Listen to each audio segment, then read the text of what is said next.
some of you are not keeping up. Did you say there was 4, Beth, that hadn't taken the pretest? 5, according to. 5.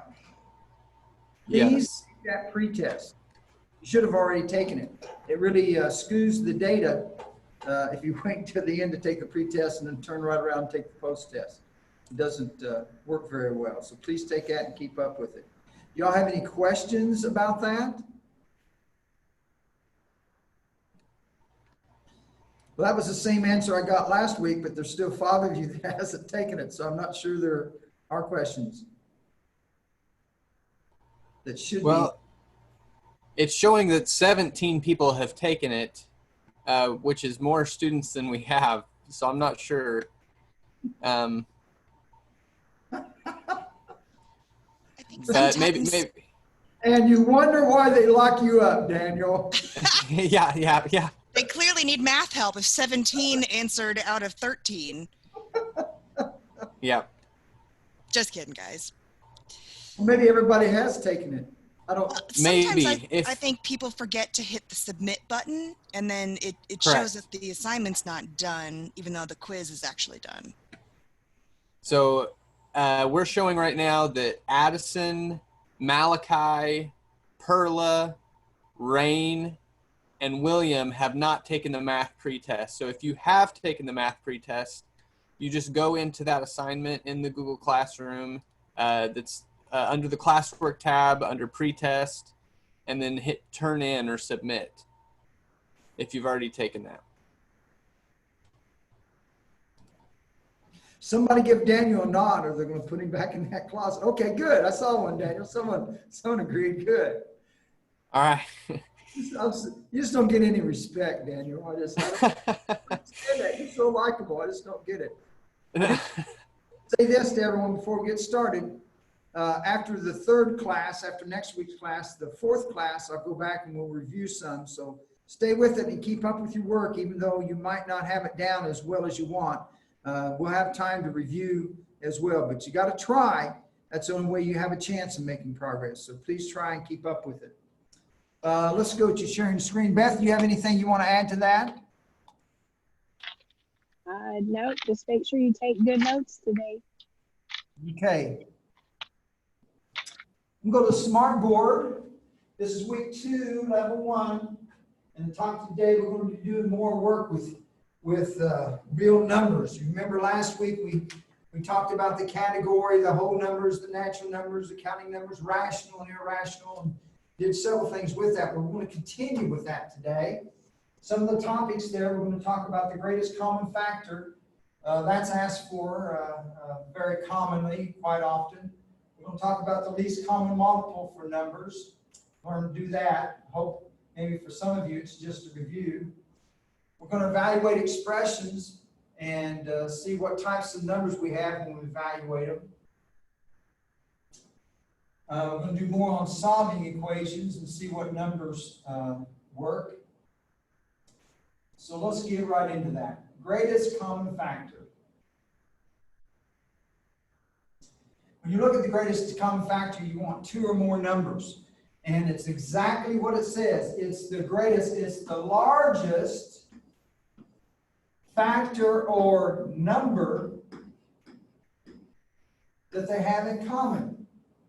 So it's exactly what it says it is. Let's look at some examples. Let's say we take 18 and 30. What's the greatest common factor for those numbers? Okay? Usually when you look at greatest common factors, we're looking at integers. Usually not fractions, but integers, nearly always. Well, you can do a tree factor. In other words, if I want a tree factor of 18, I would say 18 is 2 times 9, and 9 is 3 times 3. That's one way to do it. I could also do the division part. In other words, 18, 2 goes into 18 9 times. 3 goes into 9 3 times, and I have 3, 3, 2. I've seen it both ways to look at the factors of 18. But one way or the other, you should be able to say the factors of 18 are 2, 3, 3. And when we say the factors If you multiply them all together, you end up with what you have, or had started with, which was 18. And there are always prime numbers. In other words, I could say, here, I want prime numbers. I could say, well, 9 goes into it. Well, 9 is a factor, but it's not a prime factor. 30.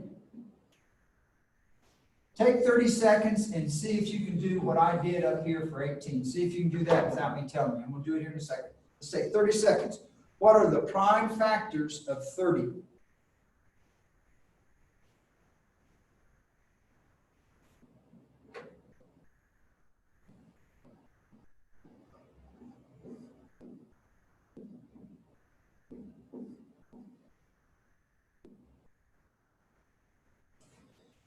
Well, I did the division method, and it's 2 times 3 times 5. Those are the prime factors of 30. So now we want to answer the question, what is the greatest common factor? Well, I just look and see what they have in common. They have a 2 in common. They have a 3 in common. That's all they have in common. So the greatest common factor for these two would be 6.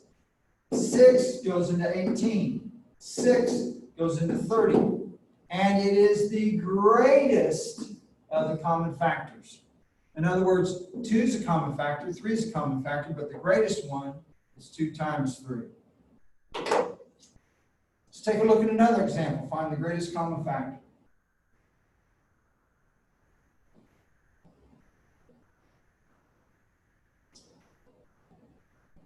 We could do it with variables as well. So if I wanted 18, if I did the factors of 18, it's 2 times 3 times 3. That doesn't change. We did that right above this just a second ago. But the variables do change. It's a times a. That's an a squared. Everybody do that for 27. What are the prime factors for 27a? Everyone do that.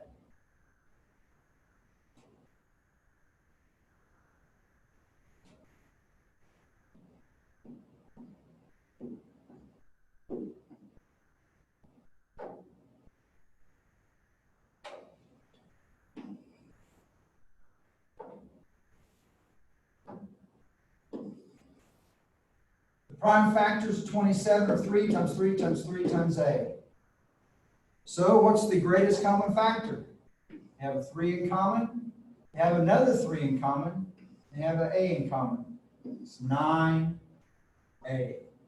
That's the greatest common factor. There's no number larger that goes into both of them evenly. Questions about that? Chris, let's say something so I can see if I'm hearing correctly. Unmute yourself. Can you hear me? Yeah, loud and clear. Any questions?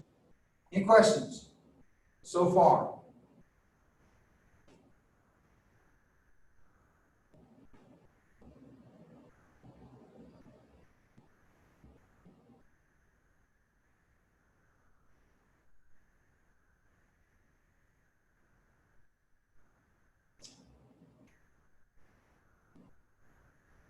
Everybody find the greatest common factor.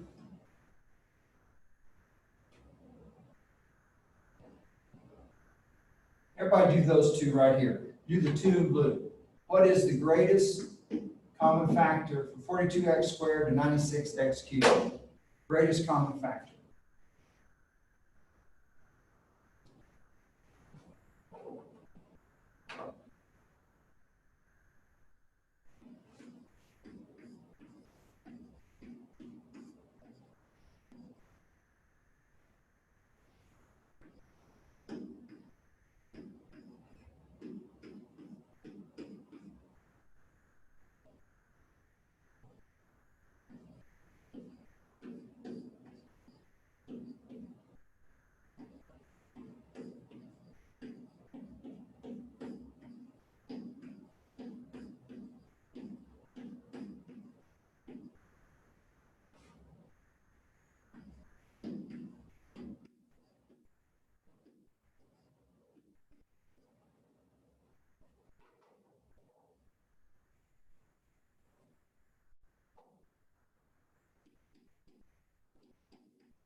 Well, let's see if we agree on the answer. The first thing you do is write out the prime factors. There are the prime factors of the two different numbers. By the way, if you had 3 numbers, you'd have to do what all 3 had in common.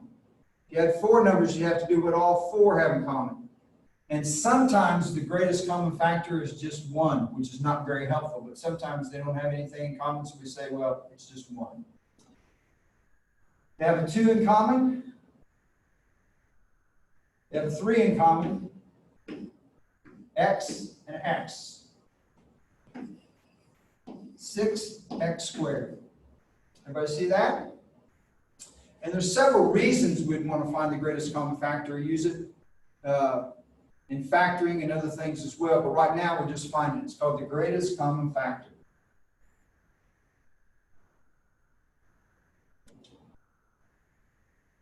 Questions there?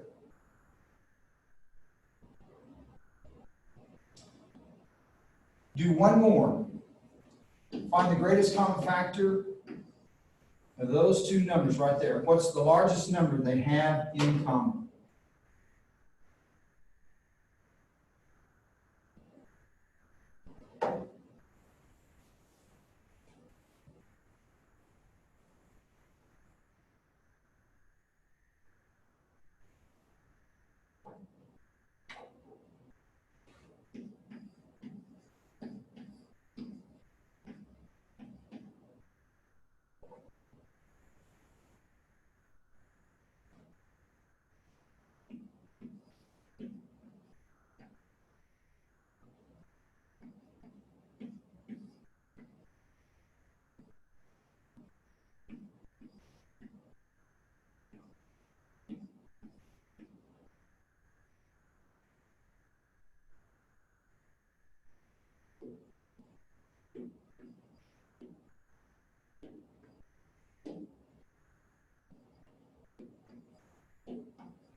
Are you about there?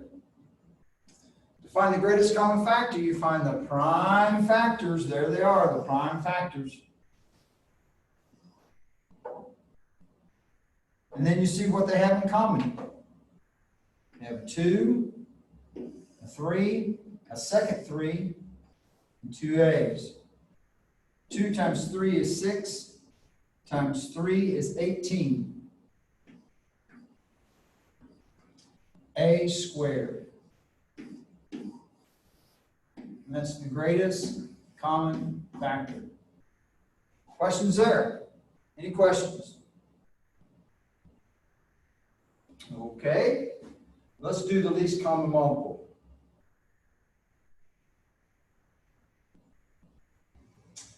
That's a little different. The least common multiple wants to know what is the smallest, the least, that these two would be a multiple of. What's the smallest number those 6 and 14 would go into? You start out the same. So do you want the least or the last? The last one, that's typo. Daniel, that was a typo. Typo. That's in my own handwriting. So nobody thinks my puns are funny. Y'all are going to get another one now, maybe 2, because I didn't hear anybody laughing at a typo. The least common multiple. Not the last. See, Beth, I said that was a typo. It was in my own handwriting, so that was somewhat humorous.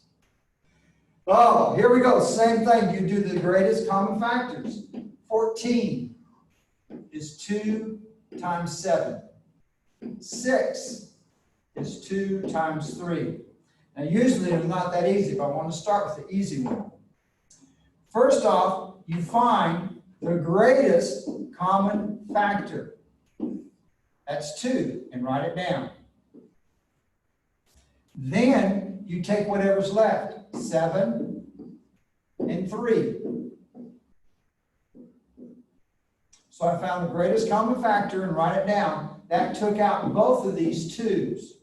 Then I write down the leftovers. That was 7 and 3, and I multiply everything out, and I get 42. And what that means is this: 6 will go into 42, 14 will go into 42, and it's the least or the smallest number that has.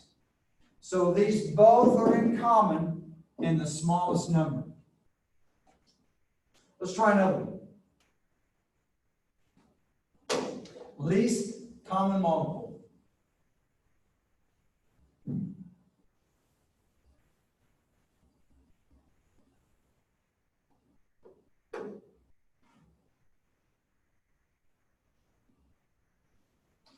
Okay, least common multiple. Everybody first write out the prime factors. Everybody do that.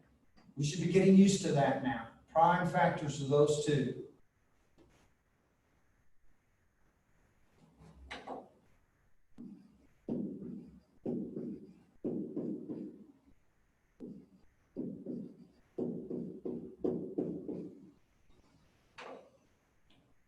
Okay, you should have it.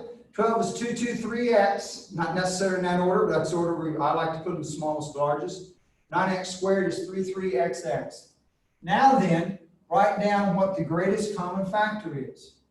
They have a 3x, and it takes out both of those. So I'm going to write down 3x times any leftovers. Here I have 2, 2, or 4. Here I have a 3x. So this was the greatest common factor, and these were left over. So I'm going to multiply all of that out. 36x squared. I'm saying that's the least common multiple. And both of those numbers would go into it evenly. Both of them. Least common multiple. Is there a question?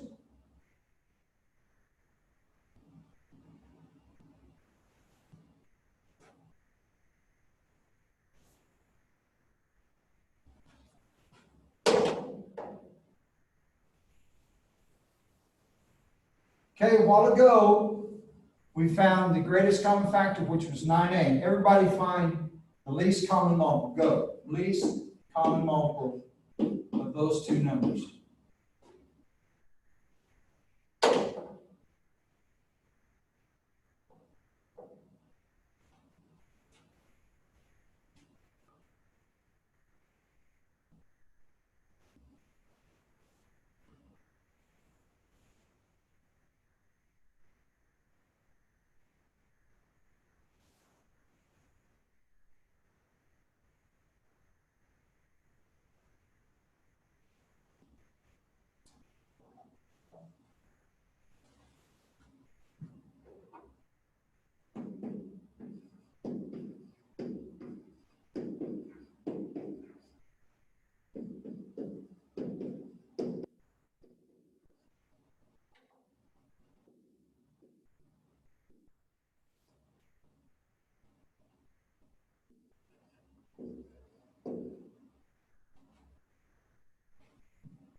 Well, I hope you all agree. It's 54a squared. Both of these numbers will go into that one, and I dare you to find a smaller number if that occurs. And there's reasons we'd want to do that. Right now, we're just talking about it. Actually, all of you have used it before. You say, no, if you say, no, I've never done that before, you did it in grade school with this. In other words, when you had 3/15 and 7/10. When you add those, the lowest common denominator is the least common multiple. By the way, can anybody tell me what the lowest common denominator is there? They have a 5 in common as the greatest common factor, and then a 3 and a 2. It is 30. The lowest common denominator or least common multiple. So one use for it is adding fractions. Well, let's look at the next thing we might do with numbers. Evaluating an expression and give the type of number. Everybody try that one. We did that a little bit last week. Evaluate that expression either with or without your calculator. We haven't talked about the calculator much, but it might be useful on that. Evaluate, tell me the answer, and then try to decide on your own what type of number. Is it rational? Is it irrational? Is it an integer? Is it a whole number? Go.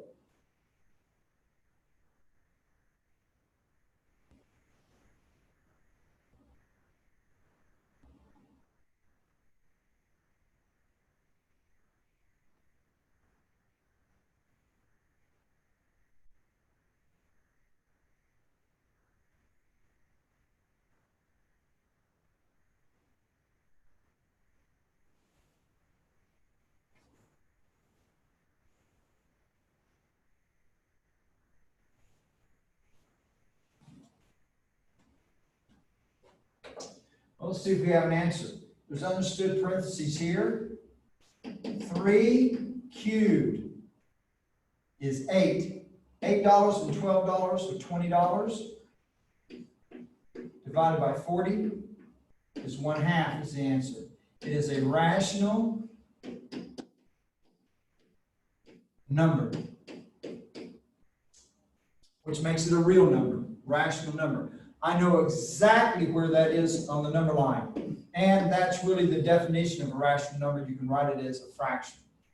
Not a whole number though, not an integer, not a counting number, just a rational number. Do another one of those, a little harder. Try the green one. What does that equal? And what kind of number is it? Use a little logic there. See if we can do some square roots.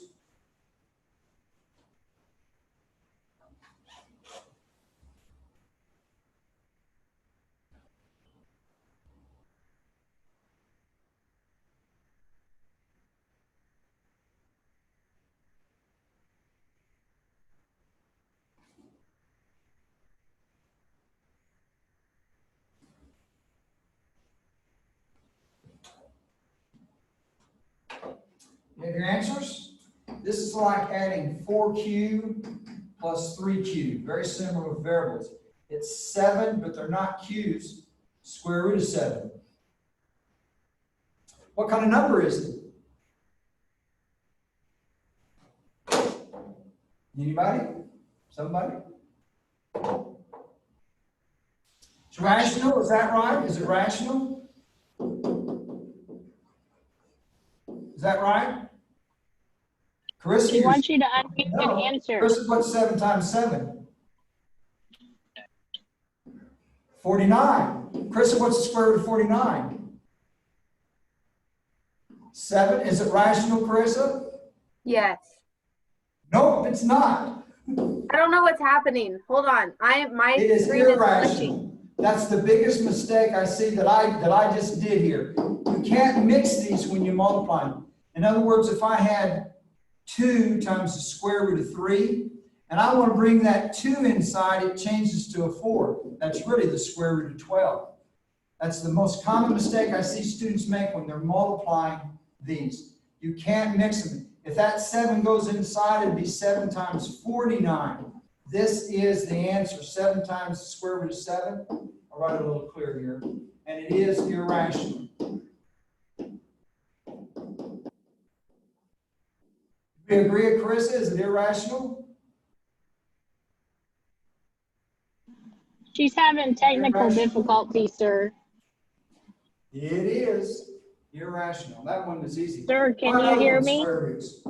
What's that one? Mr. Babcock. Simplify that one and tell what type of number it is.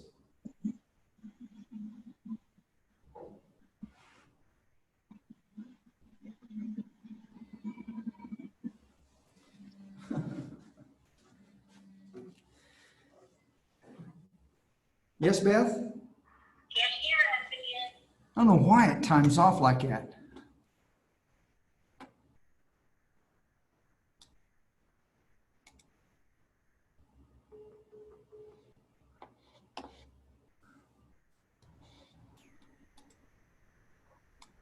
My screen was stuck to the one above. I was like, yes, it is rational. What are we talking about? Sorry, okay, I'm back. I can finally hear you. I don't know. Daniel, I'm gonna have a look at that. It times off after about 30 minutes, and I don't know why. 35 minutes. Weird. Done on all three classes, but it just changed. But Beth, copy again. Thanks, Beth. Carissa, you said this one is what? I was gone. What are we at? This one down here? Uh-huh. Hold on.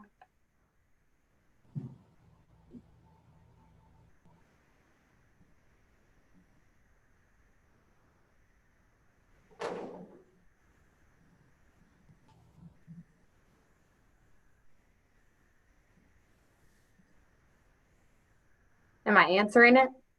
Yeah, what is it?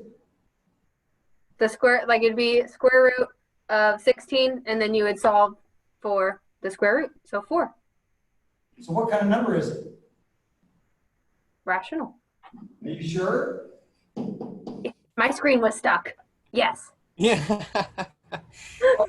Chris, if I say it's irrational, how come I can't be right? What settles the argument, everybody? You've got to know when you're in doubt, which side do you pick? Now, Carissa's right. It is a rational number, but why? What's the definition? You can write it as a Fraction. 4/1. That ends the discussion. She's right. There's nothing I can do about it. It fits the pattern. It's a rational number. I know exactly where it is on this number line. 4 is right here. It's a nice rational number. And two things I hope you see from that. One is when you look at roots, they're much harder to work with. There's just different rules with them. And number two, sometimes roots are rational and sometimes they're irrational. They're not a closed set, and that makes it a little confusing sometimes too. Good job, Carissa. Okay, let's look at the next thing. Solve. Everybody solve that equation. Let's see, I think you know how to do that, but let's start with this one right here. Solve that equation.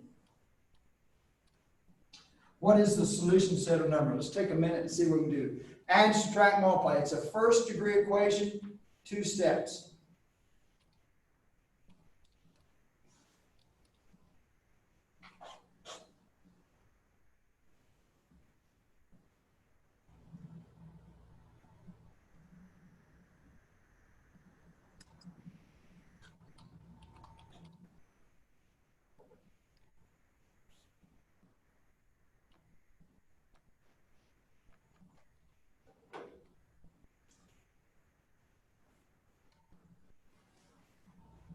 Well, let's see if we agree upon an answer.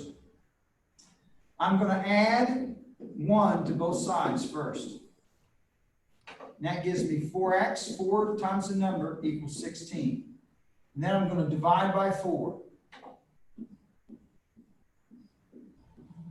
So Carissa, what's the answer?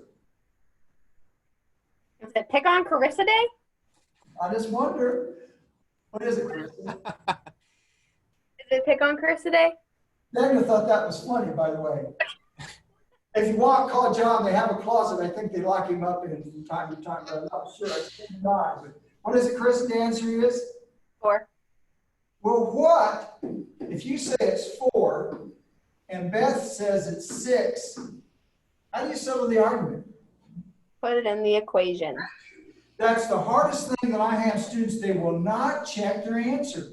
That's the answer as soon as it works. Let's see if it works. 4 times 4 is 16. $16 spend $1 is 15.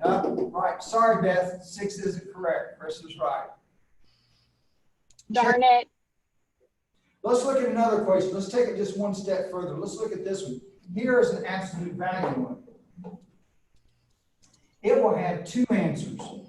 In other words, absolute value of 6 is 6. The absolute value of -6 is 6. So there's both a positive and negative answer. And it would work like this. It's very similar to the last one. I could say if this is all positive, the absolute values really don't matter.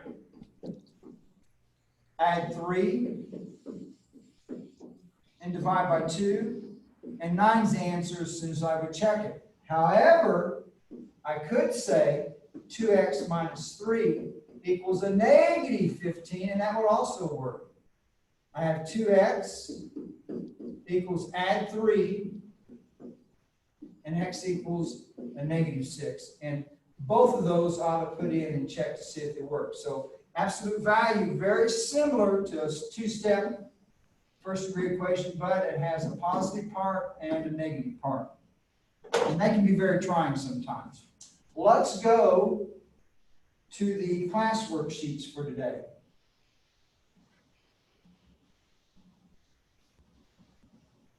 Greatest common factor. Let's look at the first one. 90 is 2 times 3 times 3 times 5.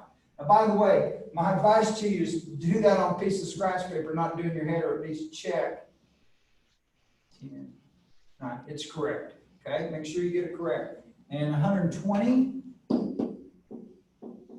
is 2, 2, 2, 3, 5, 15. Okay? So the greatest common factor here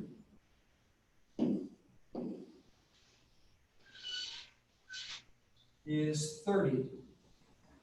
We agree on the first one? Questions about that? Krista, say something so I make sure that I can hear everybody. Marco. Thank you. Polo. Let's do number 2. What's the greatest common factor here? Everybody do that one. I did the first one. You do the second one. Go.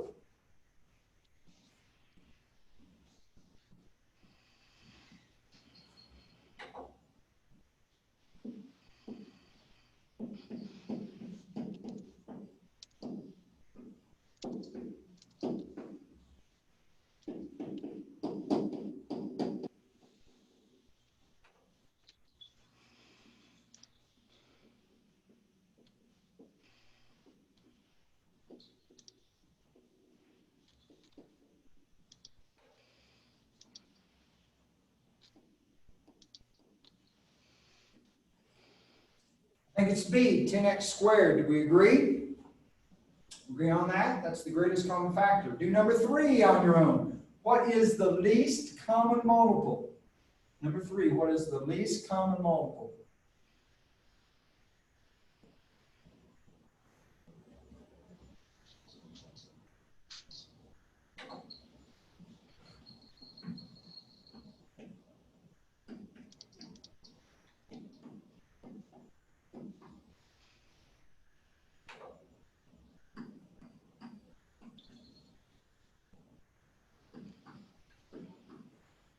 Oh, yeah, of course they are.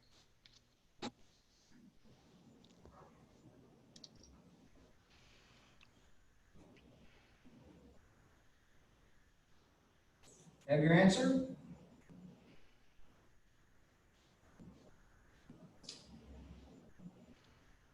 Well, the greatest common factor is 6, I think, if I haven't made a mistake. My leftovers are 9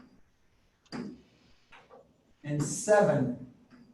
9 times 7 is 63, times 6 is 18, number 1, 36, 37. It is C. These numbers will both divide in there. And it's the smallest number to divide into. Number 4, evaluate that expression. With or without your calculator. Go.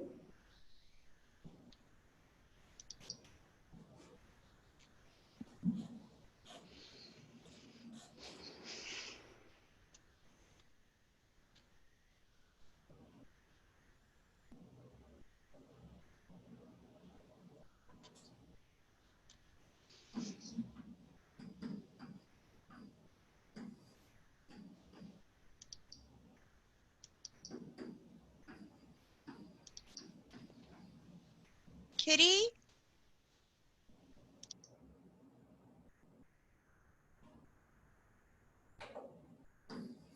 Six, do we agree on 6?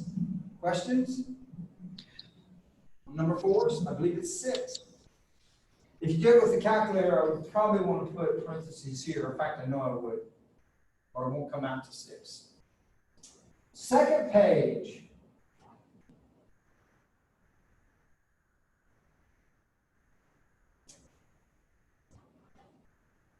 These bars here are supposed to be over here for square roots. That's odd. I have 10 square root of 5 and 6 square root of 5. I can add those. That's 16 square root of 5. I can't do anything else with it. It is irrational. I don't know exactly. I can do approximately what that is, but it's an irrational number.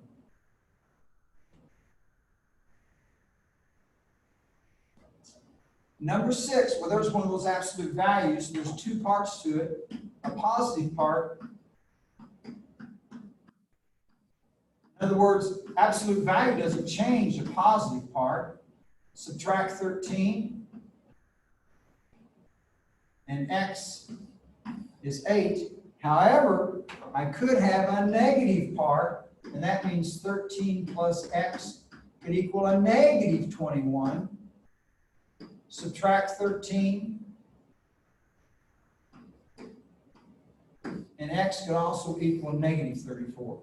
Both of them should work back in the original equation.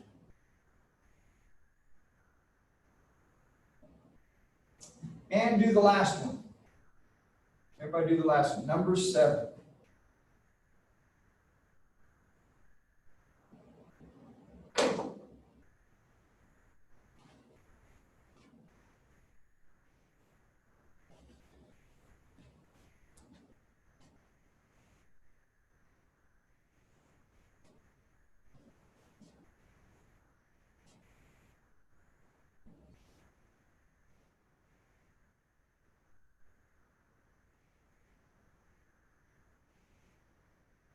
Well, let's see if Mr. B can do it. I would subtract 5 from both sides. 3x equals $23 spend 5 is 18. Divide both sides by 3.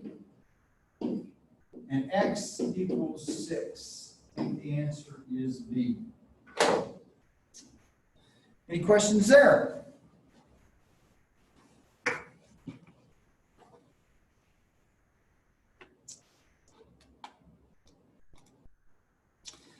Before we close out, are there any questions?